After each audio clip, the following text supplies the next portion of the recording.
ఒక్క విషయాన్ని ఈరోజు మీ దృష్టికి తీసుకొచ్చి నేను ముగిస్తా.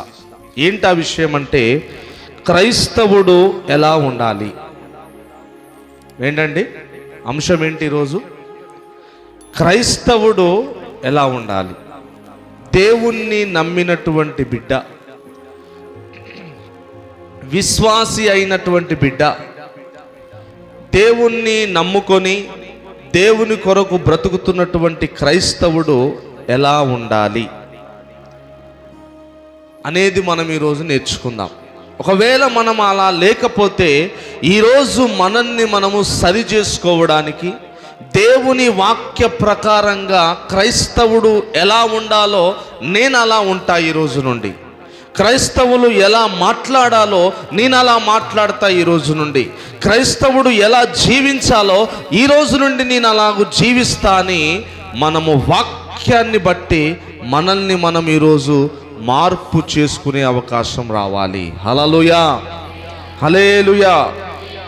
ముందుగా మత్తయి సువార్త 5వ అధ్యాయము 3వ వచనము నుండి 12వ వచనం వరకు తర్వాత చదువుకోండి. అదంతా చదవడానికి మొదలు పెడితే చదవడానికి సమయం ఎక్కువైపోతుంది. 45 నిమిషాలు మాత్రమే వాక్య సందేశం. 45 నిమిషాలు, ఇంకా ఎక్కువైతే 50 నిమిషాలు. అంతకు మించి ఎక్కువ సమయం వాక్యాన్ని తీసుకోను. ఎక్కువ తీసుకున్నా కానీ వినేటోళ్ళకి బోరు కొడుతుంది. కనుక నేను ఎక్కువ సమయాన్ని తీసుకోను. 45 నిమిషాలు 50 నిమిషాల లోపు నేను నా వాక్య సందేశాన్ని ముగిస్తాను. హల్లెలూయా చెప్పాలి గట్టిగా, హల్లెలూయా, హల్లెలూయా. బాగా గుర్తుపెట్టుకోవాలి క్రైస్తవుడు ఎలాగుండాలి. ఈరోజు మన అంశం. మనం చదివే ప్రతి వాక్యము, దేవుడు మనతో మాట్లాడుతున్న ప్రతి మాట కూడా మనం ఎలాగుండాలి అని మనకు బోధిస్తుంది అని గుర్తుపెట్టుకోవాలి. హల్లెలూయా. ఇవి సొంత మాటలు కాదు, ఏదో మనుషుల్ని ఉద్దేశించి చెప్పే మాటలు కాదు, లేకపోతే లోకానుసారమైన మాటలు కాదు. వాక్యానుసారముగా వాక్యములో చెప్పబడినటువంటి మాటలు ఈరోజు మనం ధ్యానం చేస్తూ ఉన్నాం. దేవునికి స్తోత్రం. మత్తయి సువార్త 5వ అధ్యాయము 3వ వచనము నుండి 12వ వచనం వరకు తర్వాత మీరు చదువుకోనండి. చాలా వాక్యాలు ఉన్నాయి అక్కడ మనకేం బోధిస్తుంది వాక్యం అంటే, ముందుగా మనం చాలా ఆలోచన చేసినట్లయితే క్రైస్తవుడు ఆత్మలో విరిగిన వాడిగా ఉండాలి. ఆమేన్ చెప్పాలి అందరూ. ఎలా ఉండాలి? ఎందులో విరగాల? ఎందులో విరిగిన వాడిగా ఉండాలి? ఆత్మలో. హృదయము పగిలిపోయినప్పుడు, ఎవరైనా మనల్ని హర్ట్ చేసినప్పుడు, బాధ పెట్టినప్పుడు, ఒక మాట మనల్ని అన్నప్పుడు మనకేమవుతుందండి? హృదయము పగిలిపోయి కన్నీరు వస్తుంది. నన్ను ఇంత మాట అంటారా, నా గురించి ఇలా మాట్లాడతారా అని మన హృదయం ఏమైపోద్ది? పగిలిపోతుంది. ఆ బాధతో ఏమొస్తుంది? మనకి కన్నీరు వస్తుంది. అది శరీర సంబంధమైంది. ఇప్పుడు దేవుడు ఏమంటున్నాడు? ఆత్మలో నీవు విరగగొట్టబడాలి. ఆమేన్. ఆత్మలో నీవు పగిలిపోవాలి. శరీరానుసారంగా నీ హృదయము పగిలిపోతే ఎలాగైతే నీ కన్నీరు వస్తుందో, ఆత్మలో కూడా నీ హృదయము, నీ ఆత్మ, నీ మనస్సు విరగగొట్టబడాలి. హల్లెలూయా. ఈ అనుభవము గనక క్రైస్తవుల్లో లేకపోతే ఆ వ్యక్తి క్రైస్తవుడు కాదు. ఒక వ్యక్తి రోడ్డు మీద తిండికి లేక భయంకరమైన మండు టెండలో బాధపడతా ఉన్నాడు అనుకోండి. నువ్వు ఆత్మలో విరిగిన వాడివైతే, విరిగినటువంటి బిడ్డవైతే ఏదో రకంగా సహాయం చేయాలి అనే మనస్సు నీలోకి వస్తుంది. లోకపరంగా అయితే అయ్యో పాపం అంటాం, అది లోక సంబంధమైనటువంటి మనసు.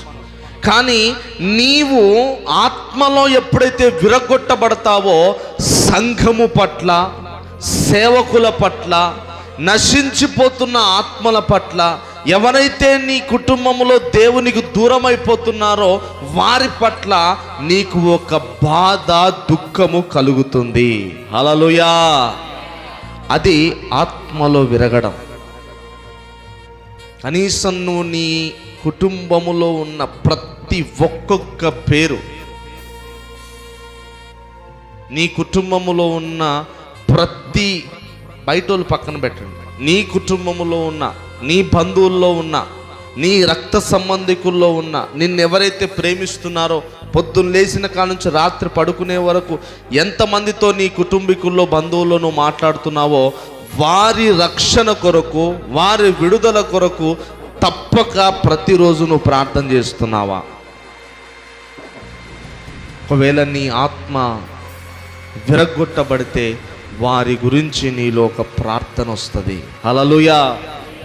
ఎక్కువసేపు ఎలా ప్రార్థన చేయాలో తెలవట్లేదు బ్రదర్, ఏం ప్రార్థన చేయాలో కూడా తెలవట్లేదంటే నీ మనసు విరిగిపోతే వారందరి గురించి నువ్వు ప్రార్థన చేస్తూ ఉంటే నీకు సమయమే తెలియదు. ఆమేన్. అవలీలగా నువ్వు చేయగలుగుతావు, 5 నిమిషాల కంటే ఎక్కువ చేయలేకపోతున్నామండి, ఏం చేయాలో తెలవట్లేదు. నీవు ఆత్మలో విరగొట్టబడలే. అందుకే ఏ విషయాల్లో ప్రార్థన చేయాలో, ఇతరుల పట్ల, సంఘము పట్ల. ఏమండి, నిన్న శుక్రవారం నాకు చాలా సంతోషం వేసింది. అసలు 3:30 అయింది, మాకు తెలవలే కదరా. ఎవరెవరు వచ్చిళ్ళు? సుప్రజ, జ్యోతక్క, ఒక 7-8 మంది దాకా వచ్చాం. 3:30 అయిందండి. 3:30 అయినా మాకు తెలవలే. అంటే ప్రార్థనలో, దేవుని సన్నిధిలో ఒక్కొక్క అంశం కొరకు, ఒక్కొక్కరి కోసం ప్రార్థన చేస్తూ ఉంటే అసలు 3:30 అయింది, ఇంకొద్దిసేపు ప్రార్థన చేస్తే బాగుండు. సమయం అయిపోయింది కాబట్టి ముగించాం. దేవునికి స్తోత్రం. అంటే ఎందుకు ఈ విషయాలు మీకు చెప్తున్నా అంటే, క్రైస్తవుడు ఎలాగుండాలి, క్రైస్తవుడు అనేవాడు ఎలాగుండాలి? బైబిల్లో యేసు ప్రభువారు చెప్తారు, ఈ లోకము ఒకవైపు, మీరు మరొక వైపు. హల్లెలూయా. ఈ లోకము మిమ్మల్ని ద్వేషిస్తుంది, ఈ లోకము మిమ్మల్ని నిందిస్తుంది, ఈ లోకము మిమ్మల్ని అసహ్యించుకుంటుంది. ఈ లోకము ఉద్దేశము వేరు, నా ఉద్దేశాలు వేరు అన్నాడు యేసయ్య. హల్లెలూయా. ఇప్పుడు క్రైస్తవుడైనటువంటి వ్యక్తి ఎలాగుండాలి అంటే, ఆత్మలో విరిగిన వాడిగా ఉండాలి. హల్లెలూయా. అందులోనే ఒక అంశం ఏంటంటే, ఇతరుల పట్ల భారము కలిగిన వాడిగా ఉండాలి. ఆమేన్. ఇతరుల పట్ల ఏముండాలండి? భారం ఉండాలి. 2 వారాలు అవుతుంది, నెహెమ్యా గారు చర్చికి రావట్లేడు. ఏమై ఉంటుందో, ఏమైందో ప్రార్థన చేయాలి. ప్రభువా, 3వ వారం నడిపించు, 3వ వారం మందిరానికి నడిపించు. భారము. అనారోగ్యం వల్ల రాలేదో, మందిరాన్ని మిస్ అవ్వద్దు కదా, మందిరానికి దూరం అయిపోవద్దు కదా అని మన చర్చిలో ఎంతమంది 2 వారాలు 3 వారాల నుంచి మందిరానికి రాని వారు ఉన్నారు. నువ్వు నిజంగా క్రైస్తవుడివే అయితే, మనం రాసుకున్నాం కదా చూడండి, యేసు ప్రభులో సంఘం అనేది లీనమై ఉంది. మనందరం కూడా యేసు ప్రభు శరీరములో ఒక అవయవాలం.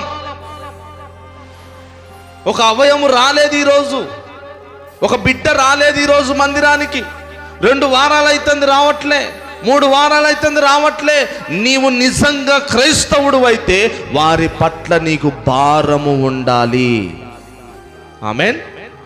అది క్రైస్తవ్యం, అది క్రైస్తవ్యం. అందుకే అక్కడ అంటున్నాడు, ఇతరుల పట్ల భారము కలిగిన వారిగా ఉండాలి. నీ కష్టం వస్తే ఎంత భారం నీకు ఉంటుందో, నీకు తినడానికి తిండి లేకపోతే ఎంత భారం నీకు ఉంటుందో, నీకు అనారోగ్యం వచ్చినప్పుడు నీకు ఎంత భారం ఉంటుందో, నీ తోటి సహోదరులు అనారోగ్యంతో ఉన్నప్పుడు, బాధల్లో ఉన్నప్పుడు, కష్టాల్లో ఉన్నప్పుడు వారి పట్ల నీకు కూడా అదే భారము కలగాలి. ఆమేన్. నేను ప్రార్థన పరుణ్ణని చెప్పుకుంటే సరిపోదు, నేను 10 సంవత్సరాల నుంచి సీనియర్ మోస్ట్ క్రైస్తవునని చెప్పుకుంటే సరిపోదు, నాకు తలాంతులు ఉన్నాయని చెప్పుకుంటే సరిపోదు, నేను మంచిగా పాటలు పాడతానని చెప్పుకుంటే సరిపోదు, నేను మంచిగా దేవునిలో వెళ్తున్నానంటే సరిపోదు. నీవు సంఘములో ఉన్న వారి పట్ల భారము, బాధ్యత కలిగిన వారిగా ఉండాలి. ఆమేన్. అదే క్రైస్తవ్యం. ఆమేన్. ఎవరో ఒకరు నీ కుటుంబం కోసం చొరవ తీసుకోకపోతే, ఎవరో ఒక్కరు నీకు తెలియని వారు, ఎవరో ఒకరు నీకు సువార్తను అందించకపోతే, ఎవరో ఒకరు యేసు ప్రభువును నమ్ముకో అని నీకు చెప్పకపోతే, ఎవరో ఒకరు నీకు తెలియని వారు నీ ఇంటికి వచ్చి నువ్వు ప్రభువును కొత్తగా నమ్మేటువంటి దినాల్లో నీ ఇంటికి వచ్చి ప్రార్థన చేయకపోతే ఈరోజు నువ్వు క్రైస్తవుడిగా మారేవాడివి కాదు. మరి అదే భారము, అదే పని నువ్వు చేయకపోతే ఇతరులు ఎలా మారతారు? ఇతరులు ఎలాగూ దేవుని దగ్గరికి వస్తారు? అదే వారిని గనక నీ కొరకు దేవుడు పెట్టకపోతే, వారిని నీ కోసము దేవుడు నియమించకపోతే ఈరోజు నీ పరిస్థితి ఏమైపో?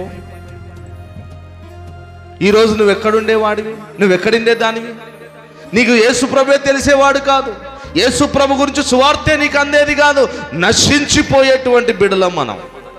అలాంటిది ఒక వ్యక్తి ద్వారా, ఒక కుటుంబం ద్వారా నీ యొద్దకు వారు భారము కలిగి, ఈ కుటుంబం మారాలి, ఈ బిడ్డలు మారాలి, వీరి జీవితాలు మారాలి అని ఒక భారముతో నీ యొద్దకు దేవుని ప్రేమను వారు తీసుకొచ్చారు. అది నమ్మి నువ్వు నేను క్రైస్తవులముగా మారాం. ఆమేన్. మరి అలాంటిది నీవు నేను ఏం చేయాలండి? భారం కలిగి, ఇతరుల పట్ల భారాన్ని కలిగిన వారంగా ఉండాలి. వారి కోసం ప్రార్థన చేసేవారిగా, వారికి సహాయము చేసేవారిగా, వారిని క్రీస్తు ప్రేమలోనికి నడిపించే వారంగా, వారిని దేవుని యొద్దకు మనం తీసుకొచ్చే వారముగా, వారిని దేవుని కొరకు సిద్ధపరిచే వారముగా మనము కూడా ఒక భారము కలిగిన వారముగా ఉండాలి. ఆమేన్. అందుకే దేవుడు అంటాడు, నీకొక్క తలాంతు ఇచ్చా, ఏం చేశావు? ఏమన్నాడండి? మనందరూ చెప్పొచ్చు నాకేమీ లేదని. దేవుడు ఉపమాన రీతిగా బైబిల్లో చెప్పాడు. ఏం చెప్పాడు అంటే, నేను మనుష్యులను పిలుస్తా. దేవుడు చెప్పే మాట, మనుష్యులను పిలుస్తా. నా యొద్దకు వచ్చిన వారిలో ఎవరి సామర్థ్యము కొలది వారికి 1 తలాంతు, 2 తలాంతులు, 3 తలాంతులు, 5 తలాంతులు ఇస్తాను, కానీ అసలు ఏ తలాంతు ఇవ్వకుండా నేను ఉండను. హల్లెలూయా. ఏమండి? ఏ తలాంతు ఇవ్వకుండా ఉండను అన్నాడు దేవుడు. ఇప్పుడు ఇక్కడున్న మనందరికీ కూడా ఏదో ఒక తలాంతు దేవుడు ఇచ్చి ఉన్నాడు. ఇది సత్యము. ఆమేన్. నువ్వు నమ్మినా నమ్మకపోయినా ఇది సత్యము. ఒకవేళ నాకేమిచ్చిండో తెలియదు బ్రదర్ అంటే, నువ్వు ప్రార్థన చేయాలి. నువ్వు బాగా వాక్యం చదివితే నీకు ఏ తలాంతు ఇచ్చాడో దేవుడు బయలుపరుస్తాడు. హల్లెలూయా. దేవుడు నీకు ఏ పిలిపిచ్చాడో దాన్ని బయలుపరుస్తాడు. దేవుడు నిన్ను ఎలా ఉండాలని, ఎలా వాడుకోవాలని ఇష్టపడుతున్నాడో దాన్ని దేవుడు తెలియజేస్తాడు. అయితే ఆ వ్యక్తి ఏం చేసిండు? ప్రార్థన చేయలే. ఇది ఎందుకు ఇచ్చిండు దేవుడు? ఇది ఎందుకు ఇచ్చిండు దేవుడు? ఎవరు? 1 తలాంతు తీసుకున్నాడు, 2 తలాంతులు తీసుకున్నాడు. అబ్బా మంచిగా దాంతోని దేవుని పని చేసిండు, దేవుని సంతోషపెట్టిండు. యేసయ్య వచ్చి లెక్క అడిగేసరికి, అయ్యా నువ్వు 2 తలాంతులు ఇచ్చావు, ఇగో మరో 2 సంపాదించా. బలా నమ్మకమైన మంచి దాసుడా. 5 ఇచ్చినోని కూడా అడిగాడు, 1 ఇచ్చినోని కూడా అడిగాడు. అయ్యా నువ్వు ఇచ్చింది అట్లనే భద్రంగా దాచిపెట్టా. ఏం చేశాడట? భద్రంగా దాచిపెట్టా. అంటే అర్థం ఏంటి? నువ్వు ఇచ్చిన తలాంతుని నాశనం చేయలేదు, అట్లా నేను వాడుకోలే. మనం కూడా ఎలా ఉంటామంటే, నేను దేవుణ్ణి విడిచిపెట్టను అట్లని చెప్పి దేవుని పని కూడా చేయను. మన భాషలో దేవుణ్ణి విడిచిపెట్టను అట్లని చెప్పి దేవుని పని కూడా చేయను. వాడు చెప్పినట్టుగా వాడేం చెప్తున్నాడు? అయ్యా దీన్ని నేను వాడుకోలేదు అట్లని చెప్పి దీన్ని నేను నాశనం చేయలేదు. ఎట్టున్నది అట్టనే పెట్టా. నేను కూడా 10 సంవత్సరాలైనా ఇట్టనే ఉంటా. 10 సంవత్సరాలైనా ఇట్టనే ఉంటా. పాటలు నేర్చుకోవాలన్న ఆశ రాదు, ఆరాధన చేయాలన్న ఆశ రాదు, భాషలు మాట్లాడాలన్న ఆశ రాదు, ఆత్మ ఫలములు పొందాలన్న ఆశ రాదు, దేవుని కొరకు నేను అభిషేకము పొందాలన్న ఆశ రాదు. ఎట్లున్నా నా మట్టుకు నేను ప్రార్థన చేసుకున్నానా, చర్చికి వచ్చానా, వెళ్ళిపోయానా. అప్పుడు అన్నాడు, సోమరి చెడ్డ దాసుడా, వీడిని తీసుకెళ్ళి నరకంలో వేసేయండి అన్నాడు. ఎంత భయంకరమైన మాట. అందుకే అక్కడ అంటున్నాడు, ఇతరుల కొరకు మనము ఏం చేయాలండి? భారం కలిగి ఉండాలి. తర్వాత మరొక మాట మనం జ్ఞాపకం చేసుకుంటే, అదే మత్తయి సువార్తలో మనం చూసినట్లయితే, నీతి కొరకు ఆకలి దప్పికలు ఉండాలి. ఆమె చెప్పాలి అందరూ. దేని కొరకండి చెప్పాలి? దేని కొరకు? నీతి కొరకు. దేవుడు ఏమంటాడు? మొదట నా నీతిని, నా రాజ్యాన్ని వెతకండి. మనలో ఏం రావాలి? దేవుని నీతి మనలో ఉండాలి. ఒకవేళ దేవుని నీతి మనలో లేకపోతే ఆ దేవుని నీతి కొరకు ఆకలి దప్పికలు ఉండాలి మనకు. హల్లెలూయా. దుప్పి నీటి వాగుల కొరకు ఆశపడునాట్లు దేవా, దుప్పి నీటి వాగుల కొరకు ఆశపడునాట్లు దేవా, నీ కొరకు నా ప్రాణం ఆశపడుచున్నది, నా యేసయ్యా ఆశపడుచున్నది. పాడాలందరూ. నీ కొరకు నా ప్రాణం ఆశపడుచున్నది,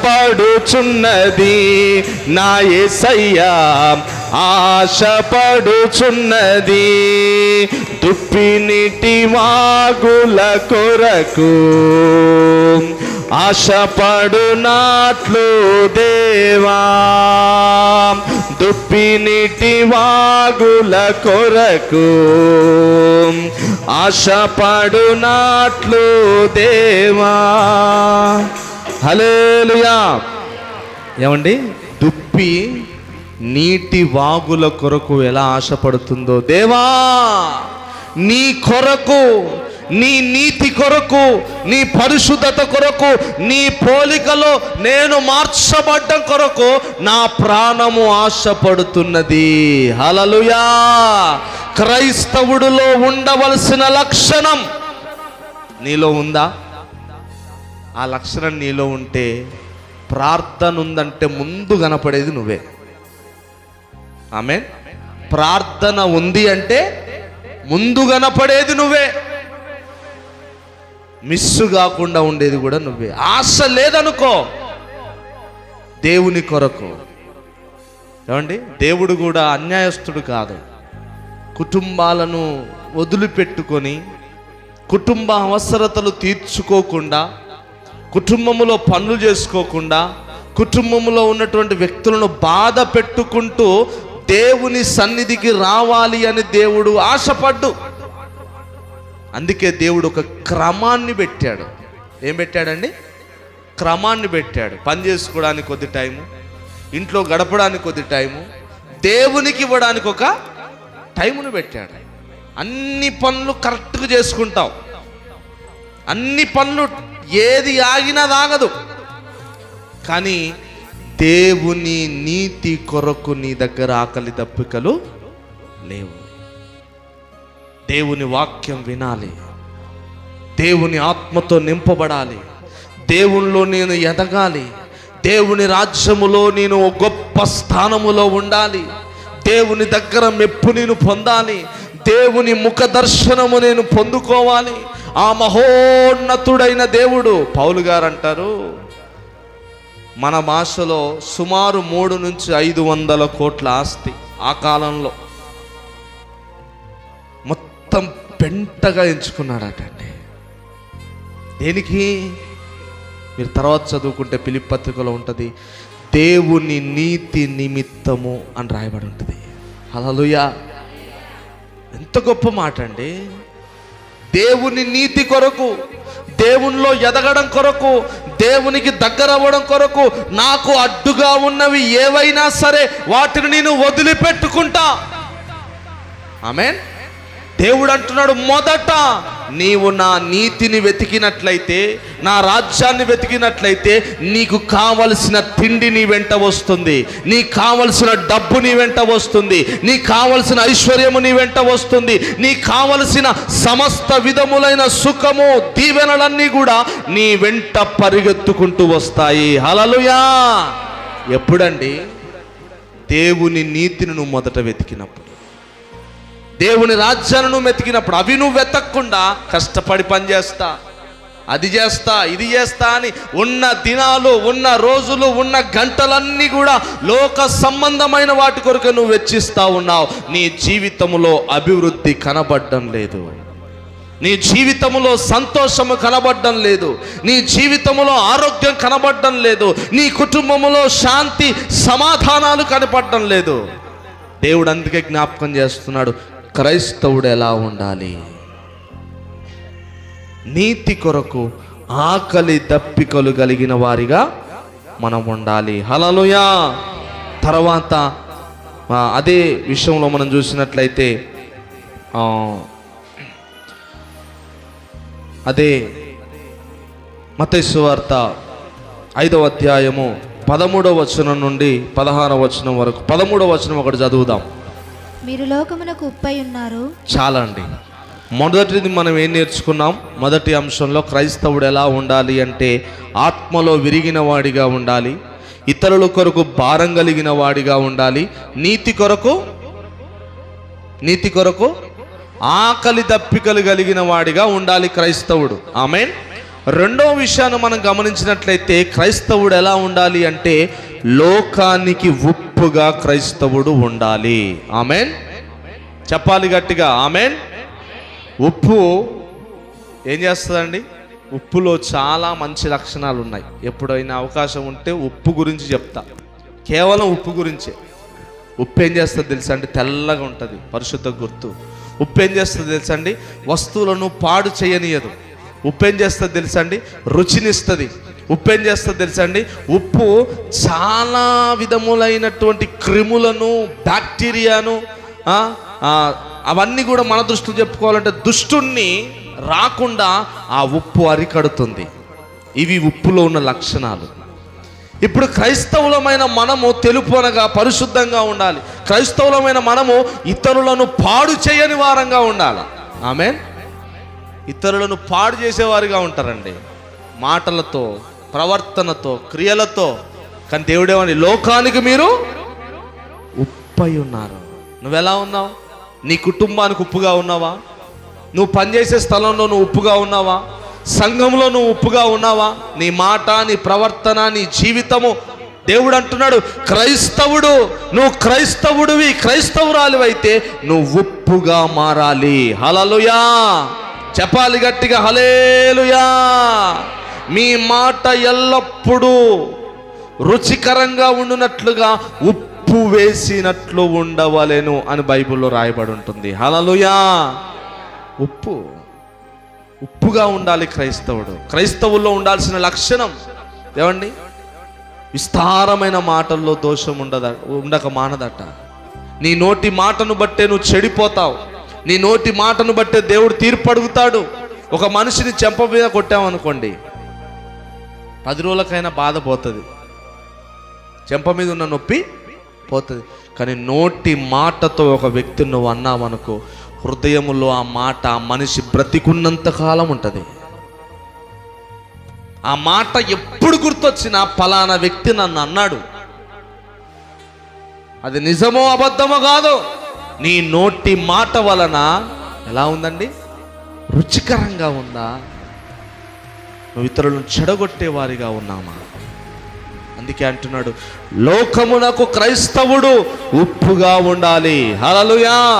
ఇది క్రైస్తవుల్లో ఉండవలసిన లక్షణాలు. ఈ లక్షణాలు క్రైస్తవులమైన మనలో ఉన్నాయా?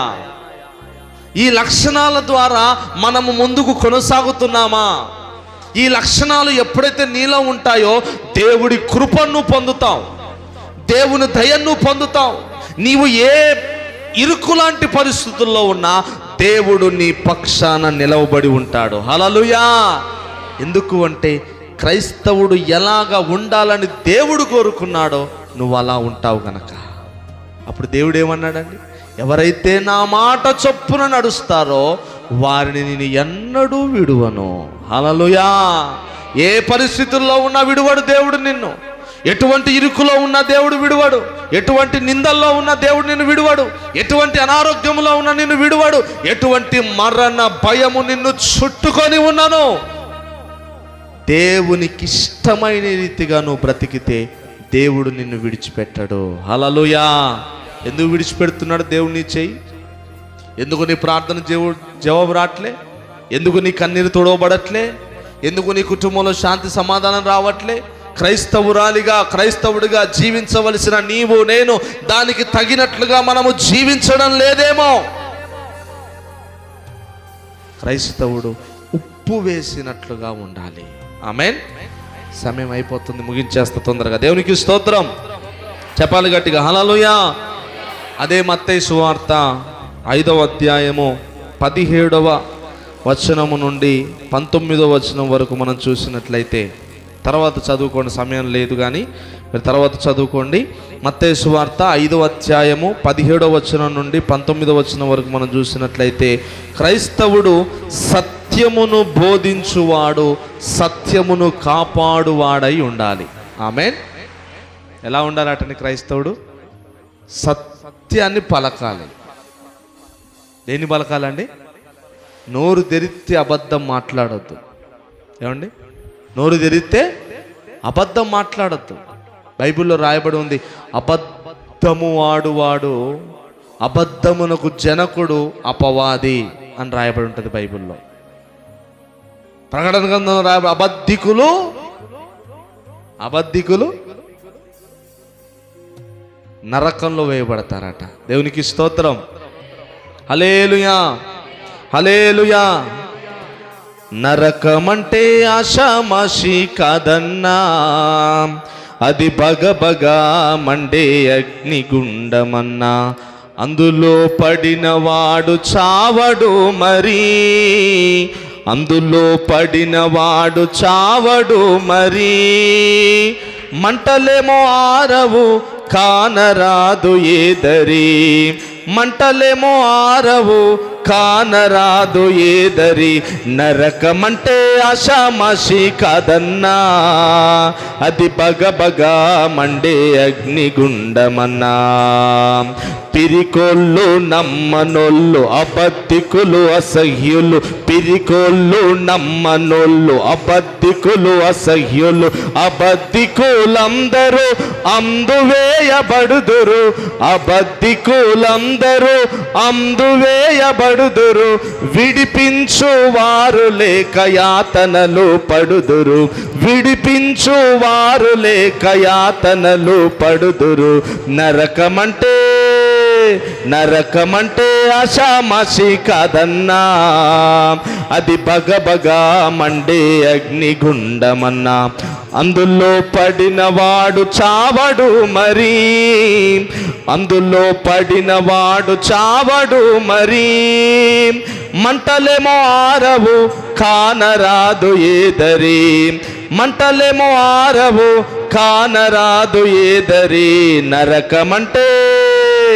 నరకమంటే ఆషామాషి కాదన్నా, అది బగబగా మండే అగ్నిగుండమన్నా. హల్లెలూయా. అబద్ధికులందరూ అందులో వేయబడతారట. ఎందులో వేయబడతారు? ఎందులో వేయబడతారు? నరకమంటే ఆషామాషి కాదు, అది బగబగ మండే అగ్నిగుండం. అందులో పడిన వాడు సావడిగా, అందులో పడినోడు, అందులో ఎవరు పడతారట? అబద్ధికులు అందులో పడిపోతారట. అబద్ధికులను దేవుడు అందులో వేసేస్తాడట. ఇక వాడికి జీవితంలో చావు రాదు. బగబగ మండుతున్న అగ్ని గుండములో నీ ఆత్మ కాలిపోతూ కేకలు వేస్తూ దేవా నన్ను క్షమించు, అప్పుడు వస్తుందండి ప్రార్థన. ఎప్పుడు వస్తుంది? అసలు నిమిషం కూడా ప్రార్థన చేయకుండా ఉండం. ఇక ఎందుకు? కాలిపోతా ఉంటే కేకలేస్తూ ఉంటారట. ఇక ఎప్పుడూ కేకలే, ఎప్పుడూ ప్రార్థనే, విడిపించేవారు లేక యాతనలు పడుతురట. దేవునికి స్తోత్రం. అందులో ఎవరు వెళ్తారు? అబద్ధికులందరూ కూడా అందులోకి వెళ్ళిపోతారు. అందుకే ఇక్కడ దేవుడు అంటున్నాడు, క్రైస్తవులైన వారు సత్యమును బోధించేవారిగా, సత్యాన్ని పలికేవారిగా, సత్యాన్ని కాపాడేవారిగా ఉండాలి. హల్లెలూయా చెప్పాలి గట్టిగా, హల్లెలూయా. నీ మాట అవునంటే చెప్పాలి, అవునంటే అవును, కాదంటే కాదు. దీనికి మించి పుట్టున్నది ఎవరు చెప్పట్లేదు.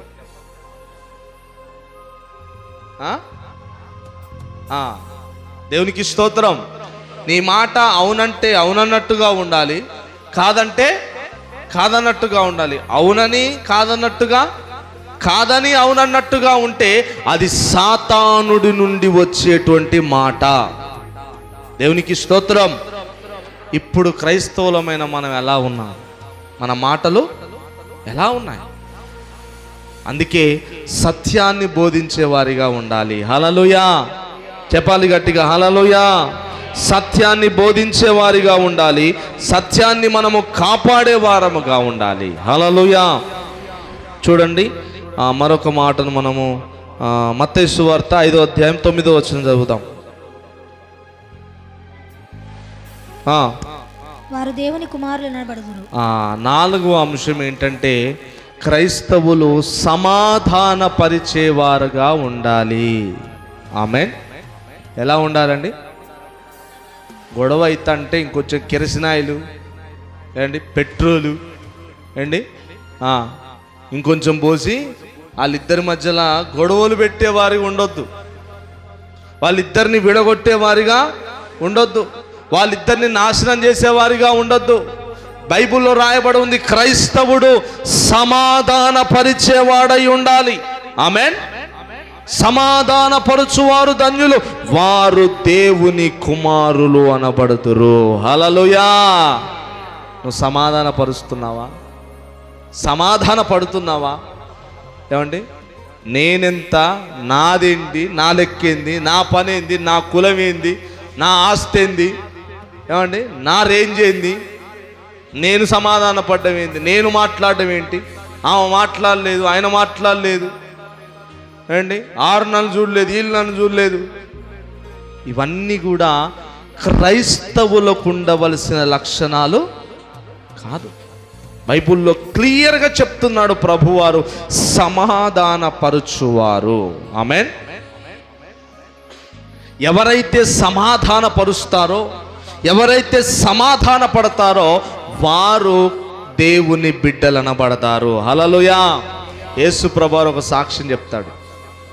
నువ్వు కానుకేసేటప్పుడు, ఏమేసేటప్పుడు, కానుకేసేటప్పుడు నీకెవరితోనైనా గొడవ ఉన్నట్లు గనక గుర్తొస్తే, నీకెవరితోనైనా కోపము, ద్వేషము, కక్షలుంటే ఆ అర్పణను అక్కడ విడిచిపెట్టి నువ్వు ముందు వెళ్ళి వాడితో సమాధాన పడిరా అంటాడు యేసయ్య. చదివారా? చదివిన వారు చేతులు పైకెత్తండి. బైబిల్లో ఉంది ఆ మాట. మిగతాలో తెలియదు కాబట్టి చూపిస్తా, తీయండి. ఎక్కడ ఉంటుంది ఆ మాట? ఇప్పుడు మనం బైబిల్ స్టడీలోకి వెళ్ళాలి.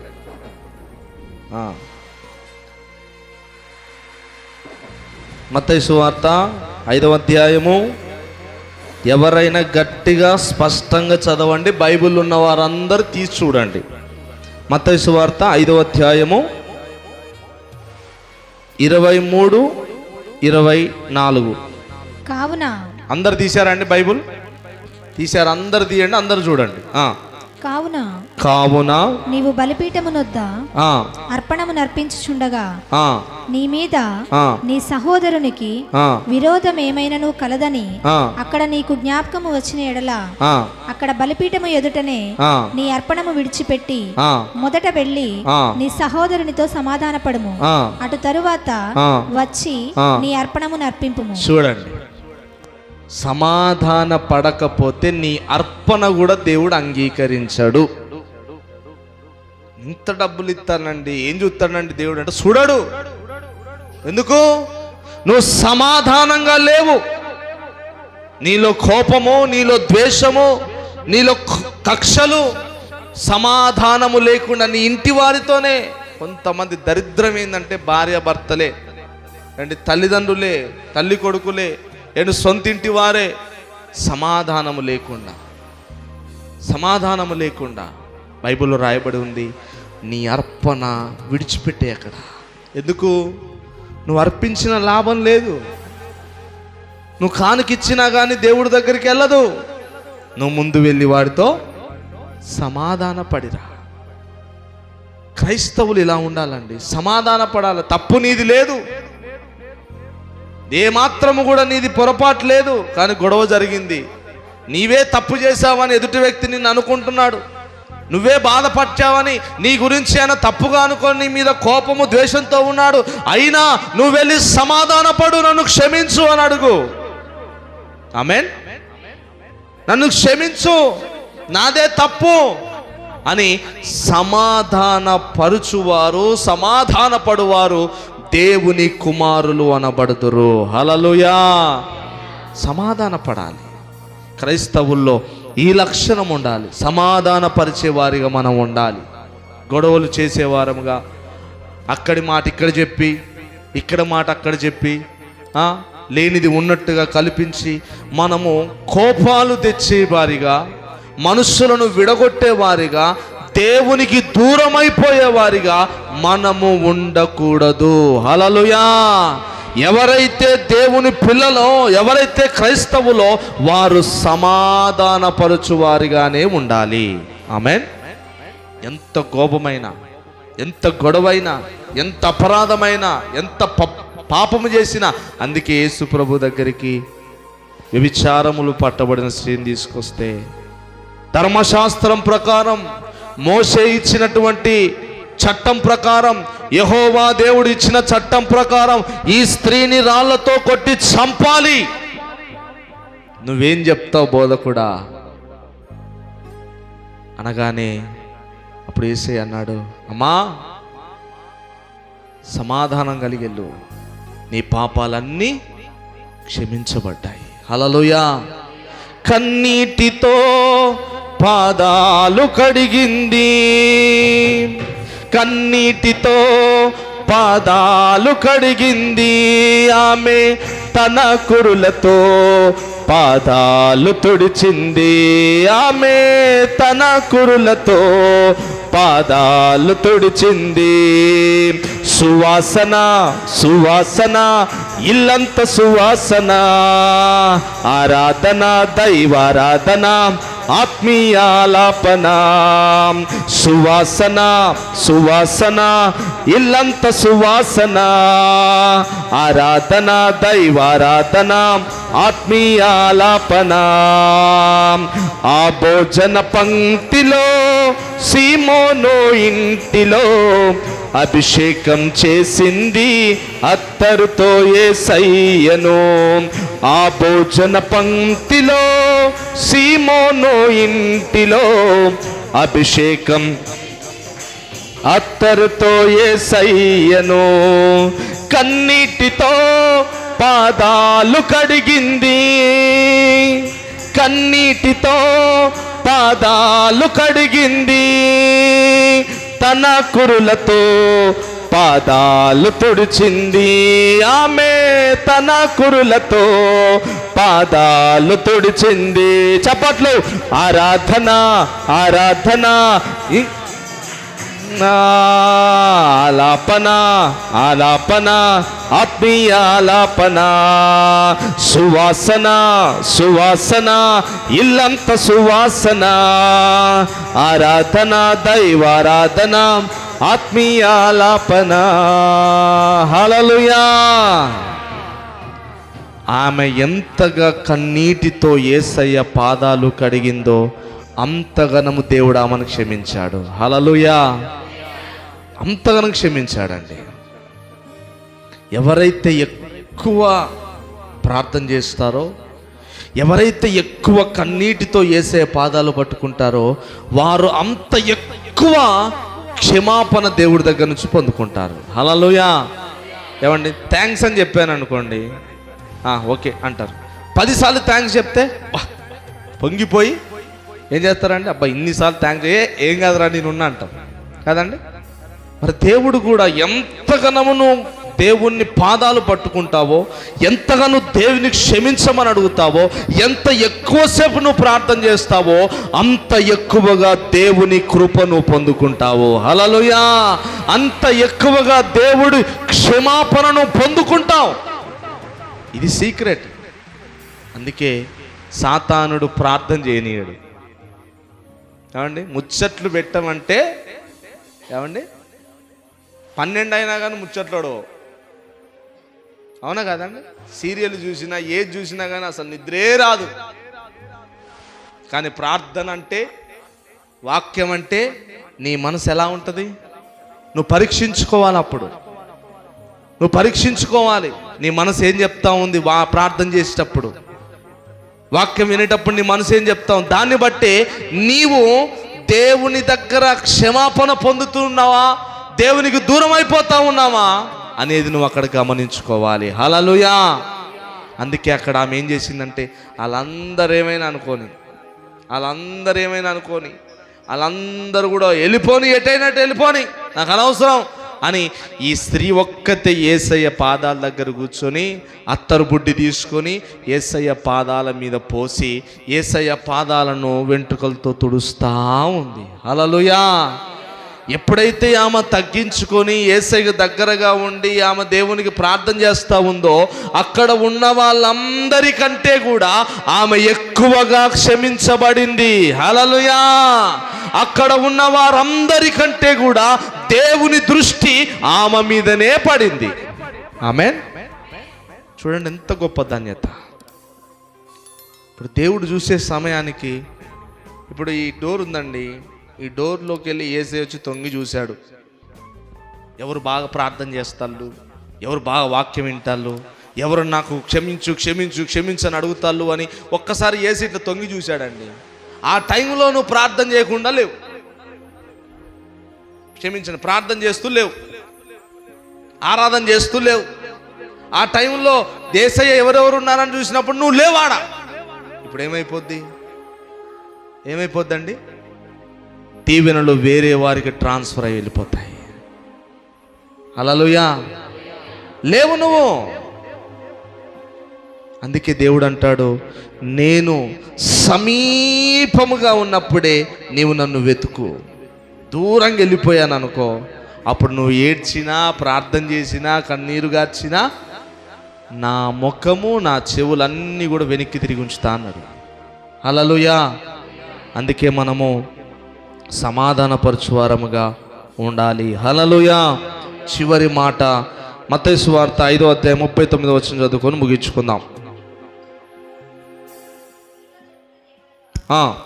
దుష్టుని ఎదిరింపక నిన్ను కుడి చెంప మీద కొట్టువాని వైపునకు ఎడమ చెంప కూడా త్రిప్పుము. చాలండి. ఏమంటున్నాడు? దుష్టుని ఎదిరింపక.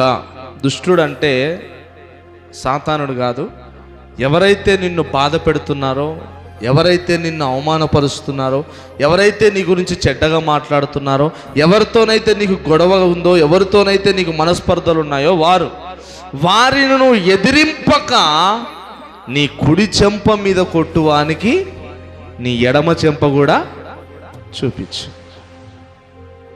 అంటే దాని అర్థం ఏంటి? చివరి అంశము, అవమానాలను సహించేవారిగా క్రైస్తవుడు ఉండాలి. ఆమెన్ చెప్పాలి అందరూ. అంటే ఎవరికి ఇష్టం లేదా? నాకు దీవెన లేదప్ప, దేవుని కొరకు అవమానం బాధ నేను పడను. చివరిగా ఏమంటున్నాడు అక్కడ? ఎవరైతే అవమానాలను సహిస్తారో వారు దేవుని యొక్క దయను పొందుకుంటారు. హల్లెలూయా. అంటే ఎవరైతే అవమానము సహిస్తారో వారే క్రైస్తవులు. ఆమెన్. క్రైస్తవుల్లో ఉండవలసిన లక్షణాలు మనం ధ్యానం చేస్తూ ఉన్నాం. ఇప్పుడు అవమానాలను సహించేవారే క్రైస్తవులు. హల్లెలూయా. ఒకరోజు టైం అయిపోయింది. ఒకరోజు మదర్ తెరీసా గురించి ఒక సాక్ష్యం విన్నా. మదర్ తెరీసా తెలుసు కదండి. మన భారతదేశంలో భారతరత్న, సేవారత్న అవార్డు గ్రహీత మదర్ తెరీసా. ఆమె గురించి ఒక వ్యక్తి సాక్ష్యం చెప్పాడట. ఏం చెప్పాడంట? మదర్ తెరీసా చాలా ప్రేమ కలిగింది, మదర్ తెరీసా బాగా రోగుల్ని ప్రేమిస్తుంది, కుష్ఠరోగుల్ని ప్రేమిస్తుంది, వారికి పరిచర్య చేస్తుంది, వారికి సహాయం చేస్తుంది, వారికి ఉన్నటువంటి గాయాలను తుడిచి కడుతుంది అని అనేక విషయాలు చెప్తే ఒక వ్యక్తి నమ్మలే. ఇదంతా ఫారెన్ డబ్బు రావడం కోసం పైపైన చూపించేటువంటి ఫోటోలు, పైపైన చూపించే నటన అని చెప్పాడట. చెప్తే లేదు బ్రదర్, ఇదంతా నిజమే అని మదర్ తెరీసా గురించి ఎవరైతే చెప్పారో ఆయన చెప్పాడు. నేను నమ్మనండి, రండి వెళ్దాం మదర్ తెరీసా దగ్గరికి, ఆమె ఎక్కడైతే ఉందో అక్కడికి వెళ్దామనగానే ఆ ఇద్దరు వ్యక్తులు వెళ్ళి చూసేసరికి మదర్ తెరీసా ఏం చేస్తూ ఉందంటే, ఒక వ్యక్తి కుష్ఠరోగులకి ఆమె పరిచర్య చేసేది. ప్రార్థన చేయండి, దేవుని చిత్తమైతే ప్రార్థన చేయండి, నేను ఆల్రెడీ మాట్లాడి పెట్టాను, వచ్చే సంవత్సరం అంటే ఈ సంవత్సరం సెమీ క్రిస్మస్కి 100 మంది కుష్ఠరోగులకి, కేవలం కుష్ఠరోగులు, క్యాన్సర్ పేషెంట్లు, రేపో మాపో చచ్చిపోతారు, వారికి తినడానికి ఏమీ లేనటువంటి కుష్ఠరోగులకి మన సంఘం తరపున ఏదో ఒకటి వారికి మనము సెమీ క్రిస్మస్ రోజున బహుమతులు ఇవ్వాలని చెప్పేసి నేను కొంతమందితో మాట్లాడని పెట్టాను. వారు కూడా ముందుకు వస్తూ ఉన్నారు. ఇది జరగాలని మీరందరూ కూడా ప్రార్థనలో పెట్టండి. హల్లెలూయా.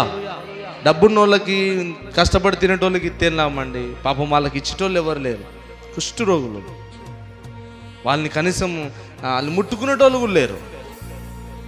అటువంటి వారికి, దిక్కులేని వారిని, విధవరాన్లను, దుఃఖములో బాధల్లో వెలివేయబడిన పరిస్థితుల్లో ఉన్న వారిని ఆదరించుటయే, దేవుని ప్రేమ చూపించుటయే నిజమైన భక్తి అన్నాడు దేవుడు. హల్లెలూయా. కనుక ఈ సంవత్సరం దాన్ని మనం చేయాలనేటువంటి ఒక ఆలోచన, ప్రార్థన అనేది మీరు అంశంగా పెట్టండి. మనం ప్రార్థన చేస్తే దేవుడు సమస్తాన్ని సాధ్యం చేస్తాడు. కనుక ప్రార్థనలో పెట్టండి. హల్లెలూయా.